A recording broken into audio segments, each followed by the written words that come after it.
நம்ம ஊருக்காரங்க சொன்ன கேளுங்க.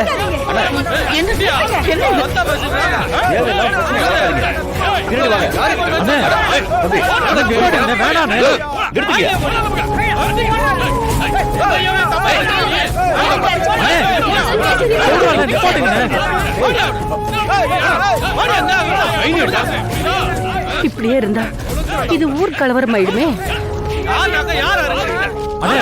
விடுங்கண்ணே, நிறுத்துங்கண்ணே.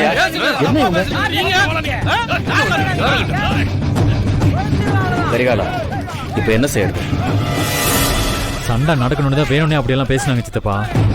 அவங்க நமக்கு தண்ணி கொடுக்க கூடாதுன்னு முடிவு பண்ணி வந்திருக்காங்க. அப்ப என்ன பண்றது? இந்த பிரச்சனையை நம்ம வேற மாதிரி தான் கையாளணும். என்ன செய்யலாம்னு சொல்றது?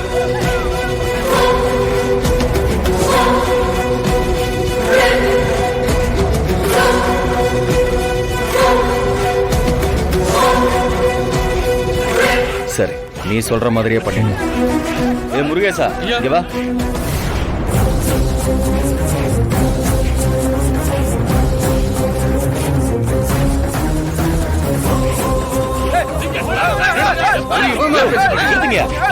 போங்க பின்னாடி.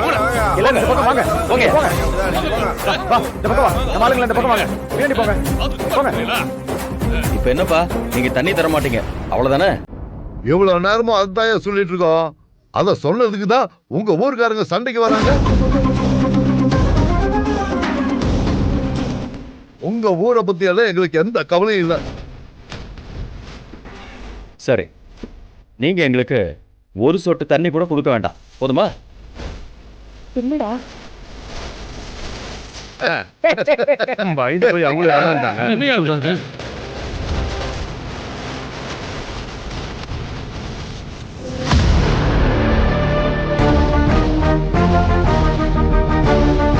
என்னக்கா, உன் புருஷனுக்கு கொஞ்சம் கூட அறிவே இல்லாம பேசிக்கிட்டு இருக்காரு.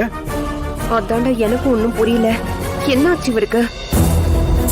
என்னம்மா, தண்ணி வேணும்னு சொல்லி கேட்க வந்துட்டு இங்க தண்ணியே வேண்டான்னு சொல்லிக்கிட்டு இருக்கான். ஏன் இப்படி பேசிட்டு இருக்கான் அவன்?